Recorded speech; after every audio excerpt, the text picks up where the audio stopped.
United States, Krueger.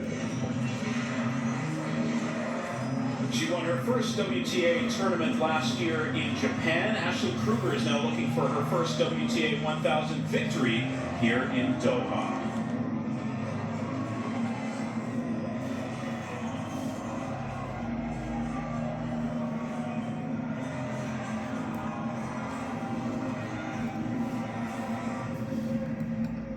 And she is a wild card in this year's draw. Back on tour, determined to reclaim the top form that saw her ascend to world number 2 just 2 years ago. Competing in her third Qatar Total Energies Open from Spain, Paula Badosa. She's the former world number 2, but injuries have been her story over the past year. Paula Badosa brings her hard-hitting game to the desert.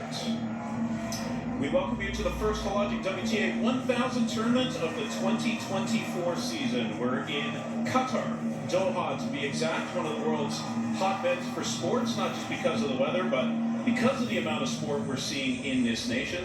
This is the Qatar Total Energies Open. John Horn alongside Pippa Horn, no relation in case you were wondering.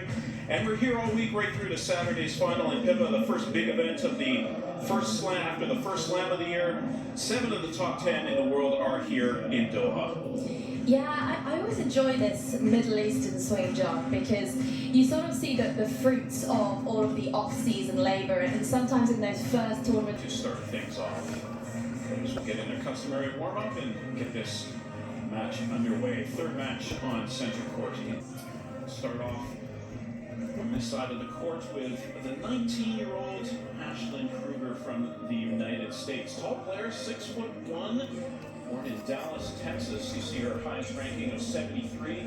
82 in the world right now, has one title in her career. That was last year in Osaka, went all the way through the draw without dropping a set. Beat Zhu Lin in the final.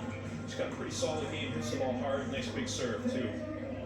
Yeah, absolutely, and it's helped by her height as well. 6'1", a really good ball striker, and the matches that she wins, you'll find that she outpaces her opponent. She likes to retake that return of serve early, and that's something that she's been working on over the off-season as well. Movement, I would say, is an area that can be exposed, and something that I'm sure Paula Badosa will look to do. Get it out of her strike zone, because that's where she's particularly good. Another one of the young up-and-coming American players. We're seeing a lot of them on the tour. We got the veterans on the tour. We got the youngsters coming up. Krueger just 19 years old, and after this match, Emma Navarro, another young player, coming up through the ranks. So here's somebody who's been around for a few years now. Has been at the top of her game. At one point, highest ranked number 2 in the world, but it's been injuries that have dropped her down in the rankings, now 79th in the world. So that's some really bad back injuries. Missed a lot of last year after Wimbledon, and had some back inflammation in her last tournament as well this year. So not quite firing on all cylinders, unfortunately, this year, but she's got a pretty good resume so far. 3 titles to her career. Remember winning Indian Wells in a really great finals. She's got $6 million in the bank.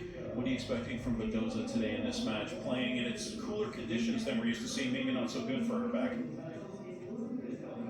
Tough to say, isn't it? Because, you know, she pulled out of the previous event in Thailand due to, as you said, inflammation in the back. So it's difficult to assess where she stands physically. In Australia from Badosa, she sailed past her first couple of rounds in Melbourne Park, defeating Townsend and then Pavlyuchenkova before eventually falling to Anisimova.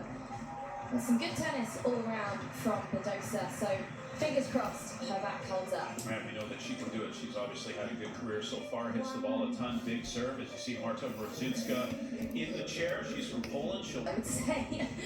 And lots to do with the fact that she's been serving pretty well over the course of the tournament. She's qualified, won through her first 2 qualifying matches against Ipek Oz and then Yu Yan, and really good serving performance from her, made nearly 80% of first serves and then won 87% of points behind that first serve as well. So got lots of momentum, I would say, at the moment when it comes to serving Ashley Krueger, and momentum that she'll want to capitalise on in the early games. Favorite, thought maybe Krueger might have that, but I guess the fact that Krueger hasn't played a lot of tennis at this particular level, at 1,000 level. She has played 6 times in 1,000 events, but has been unable to win a match, so that might say something. But surprised to me that Badosa is the favorite here with her injury troubles, but more experience.